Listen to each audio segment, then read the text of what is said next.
Hi, my name is Tony Oursler, and I'm here with artist, filmmaker, and performer Jennifer Lay, whose film you just saw, Such Sweet Dreams. Right. Could you tell us a little bit about that film, Jennifer? Well, I finished Such Sweet Dreams a year ago, the 9th of July, actually. That was the premiere of it at OP Screening Room. And since I finished that film, I mean, there's a certain amount of technical proficiency, I like to think, in my filmmaking. I worked in advertising for a number of years, and there's a certain kind of aesthetic that I think is important in my own work. I like things to look technically as clean as possible with the amount of money that I have to work with, you know, which is always, I mean, it's a real problem when you're an independent filmmaker. It's very expensive to make things look really clean and sharp and well lit. I mean, it just takes time and everything. And so I knew that film I was able to make for about $3,500, and the next film would take me at least $15,000, you know, with tons of favors to get it up to snuff, and also to do something that I think would be an improvement upon what I'd already done. So I stopped working in the area of film recently. So now you work with a lot of different medium. You work with sculpture, you work with film, and you work with performance, and they all seem to relate. So what do you get out of each one, let's say, comparing them?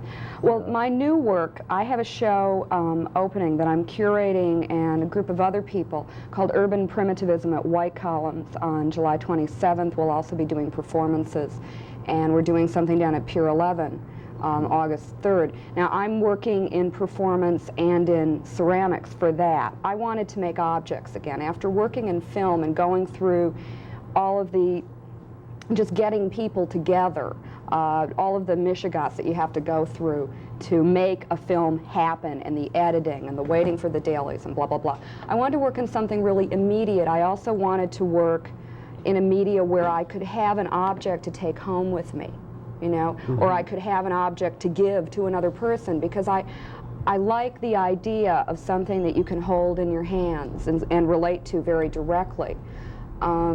Right, like what people are watching right now will just be a memory in 15 minutes. But, yeah, exactly. And you have to go through all this elaborate setup to be able to show people what you've been working on. So, and with performance, I just really love relating to an audience. I think as I grow stronger and stronger in my idea of what it is I'm trying to communicate to people out there, I like the directness of being able to reach right out to people. I mean, the piece that I'm going to be doing down at Pier 11 is about a bag lady who's discovered one of these little goddesses hidden down under the city. Could you tell us a little bit about these goddesses?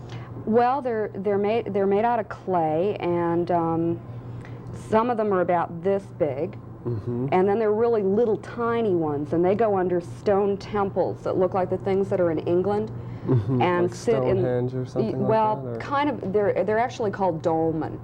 What I'm working from, the historical reference is dolmen, and they go in the middle of mazes, because primitive people believed in the maze as a way to enter into the reincarnation process, that they would go in and come out reborn. Okay, well, I hope everyone gets down to see your show and at White Columns, and thank you very much for being here with us, Jennifer. Well, thank you very much, Tony.